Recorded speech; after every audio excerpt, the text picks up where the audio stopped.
Good morning, Little Masters, and welcome back to today's Tolkien Times. I'm the Man of the West, also from the Prancing Pony podcast. Let's keep week 63 going with today's Tolkien Tuesday.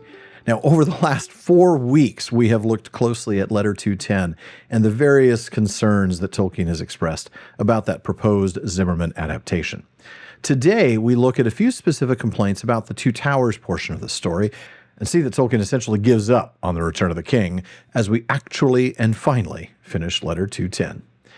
After criticizing Zimmerman's decision to jumble together the branches of the narrative in the part of the story that we know of as the Two Towers, Tolkien goes on to address specific concerns just as he has done so far in this letter. And we start with concern number 31, skipping 23 to 30 and simply whetting my appetite to read this entire letter and to see Zimmerman's script. In this complaint, Tolkien expresses his regret of Zimmerman's handling of the Treebeard chapter. Tolkien admits he's already suspected Zimmerman of not being interested in trees, unfortunate since the story is so largely concerned with them.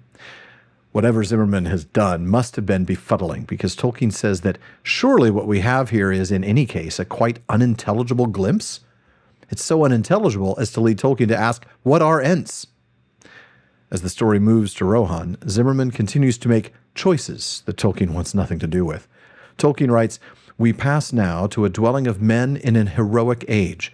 Zimmerman does not seem to appreciate this. I hope the artists do.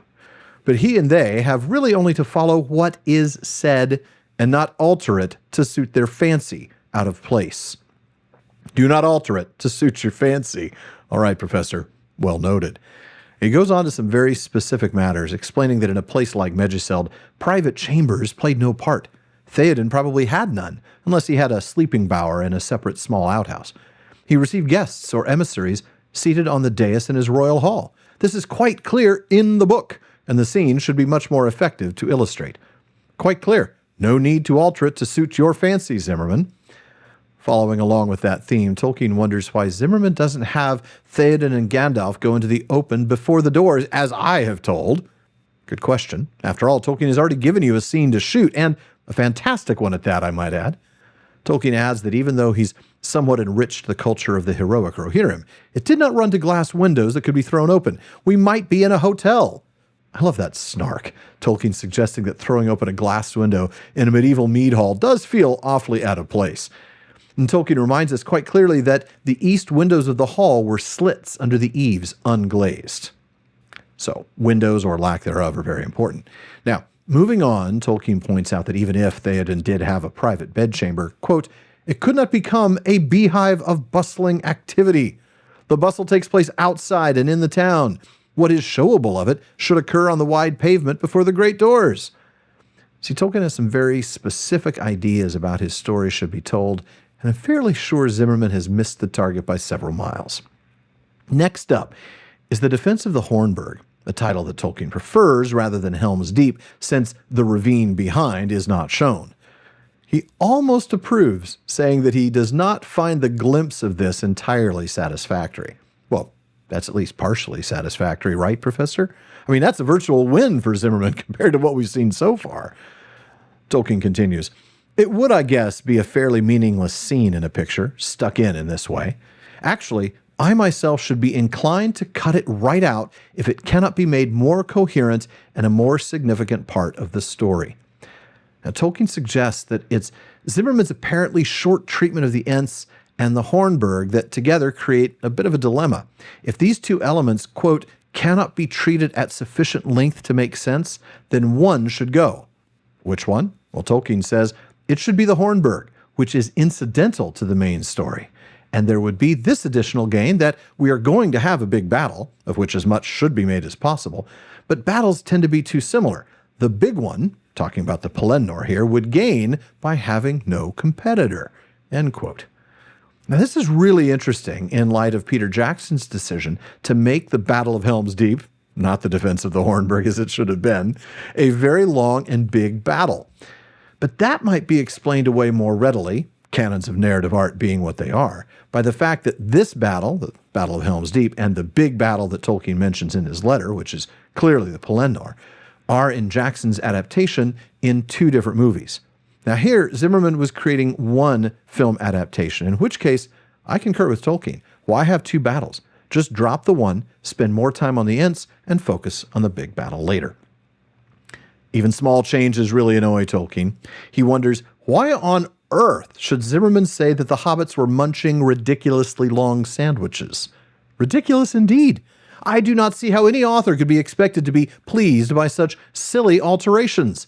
One hobbit was sleeping, the other smoking. End quote.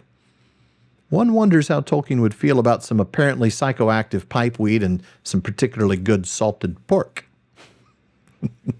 Specific complaints continue. Zimmerman creates a spiral staircase going around Orthanc, and Tolkien reminds him there was just a flight of 27 steps leading to the Great Door. The spiral staircase coming from Zimmerman's fancy, not my tale. I prefer the latter, Tolkien sharply notes. Now, apparently, Zimmerman described or showed Soderman as having a hypnotic voice and putting people under hypnosis. But as Tolkien points out, neither genuine hypnosis nor scientifictitious variants occur in my tale. Saruman's voice was not hypnotic, but persuasive.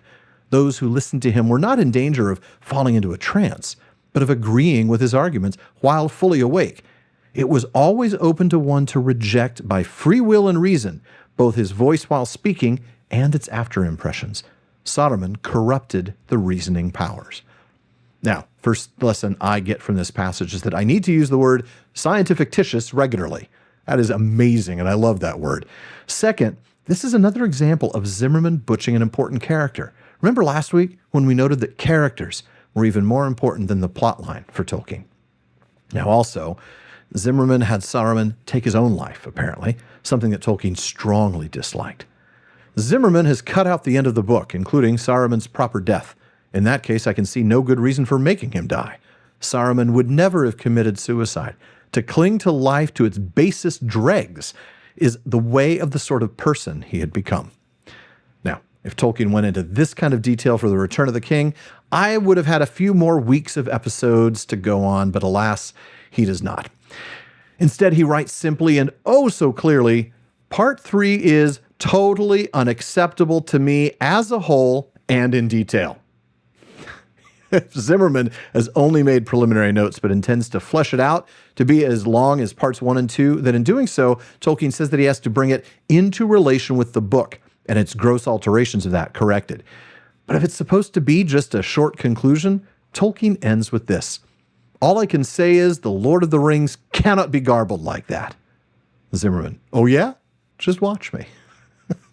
For now, folks, this wraps up this week's Tolkien Tuesday. But be sure to join me again next week for more letters from Tolkien as we finally move past letter 210. In the meantime, please visit patreon.com/TolkienTimes to learn how you can join the Content Council and be a part of deciding what I talk about. You can also support the show, get an ad-free feed, and a bonus episode every week. And join me again tomorrow on today's Tolkien Times for Word Nerd Wednesday. If you're watching this on YouTube, please like and subscribe. Please follow or subscribe in your podcast apps and follow @Tolkien Times on social media. Finally, as Faramir says, go with the goodwill of all good men.